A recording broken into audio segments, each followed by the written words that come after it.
transformat la facultat en aquests darrers 40 anys? La facultat ha evolucionat des del no res fins al tot, perquè aquí on estem ara, abans també s'hi havia encara les ovelles. Aquests terrenys eren una masia, una finca agrícola del Vallès. Però com a part, jo he vist que aquesta facultat ha evolucionat, perquè quan aquesta facultat va néixer, jo ja treballava de periodista i en aquell moment no hi havia facultats de la comunicació com aquesta.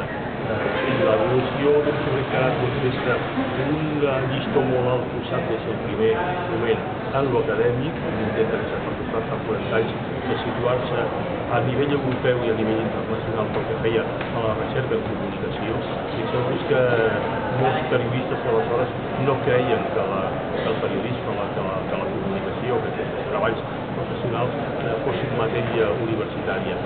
Molta gent universitària creia que això havia de ser matèria d'estudi científic, pensava que això eren simples competències laborals que calia aprendre 4 habilitats i ja està.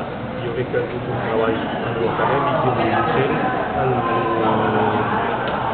científic, en un camp d'investigació i en el científic en part de desenvolupament de la ciència, en què l'evolució ha estat des d'un intent de posar-se a nivell europeu i internacional en quant a convertir totes les coses de la comunicació en matèria universitària i reconèixer i posar Catalunya i Espanya al nivell internacional acadèmic en aquest sentit, fins a excel·lir en aquestes matèries i sobretot aconseguir un model de docència, un model de facultat entregada a les necessitats i a la realitat de l'alumnat que jo crec que altres facultats poden exhibir. Si alguna facultat de sensació de la comunicació és dels alumnes, si està voltada amb els alumnes, si està dedicada al servei dels alumnes, és la facultat de sensació de la comunicació.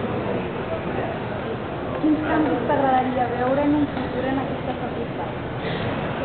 M'agradaria veure una facultat més moderna, en el sentit de molt més abocada a les realitats periodístiques i professionals del moment. Una facultat molt més atenta al que està passant a l'evolució de la comunicació, a la gran revolució de les comunicacions que suposa no internet com a xarxa tècnica, com a fenomen sociotècnic, sinó com a canvi civilitzacional. En aquest moment hi ha un canvi de civilització i que passa per la comunicació, com s'explica molt bé el professor Pablo Castells. Però això no passa perquè sigui més fàcil transformar les meves d'informació per la xarxa. Això no passa perquè utilitzen els millors moviments tècnics. Passa perquè hi ha una revolució civilitzacional, una revolució en el coneixement i en l'organització que passa per la m'agradaria que aquesta facultat fos capaç d'investigar molt més a prop d'aquest problema. Des de part de la docència m'agradaria, i tot i que ja m'he dit molt al professorat, m'agradaria veure més complicitat entre els professors i alumnes, m'agradaria per part dels professors una capacitat d'incidència en la realitat personal i generacional dels alumnes i per part dels alumnes agafar una consciència de pensar. Jo no soc un estudiant de periodisme, sinó que soc un periodista professional que estic fent de periodista. La meva manera de fer de periodista és en aquest moment estudiar la professió per aquest moment. Ja com a última pregunta, quin ha sigut l'esdeveniment que t'ha agradat més d'aquesta celebració dels 40 anys de la facultat?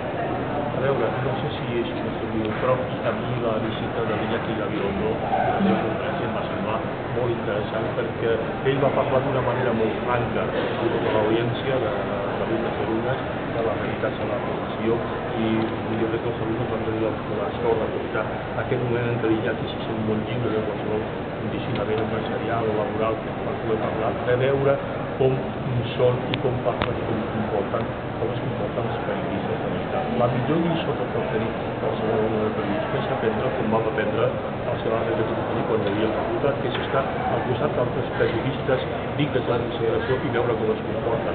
Jo crec que amb això els alumnes han pogut tocar de primera mà un model, un veritable model de comportament professional i personal del periodista.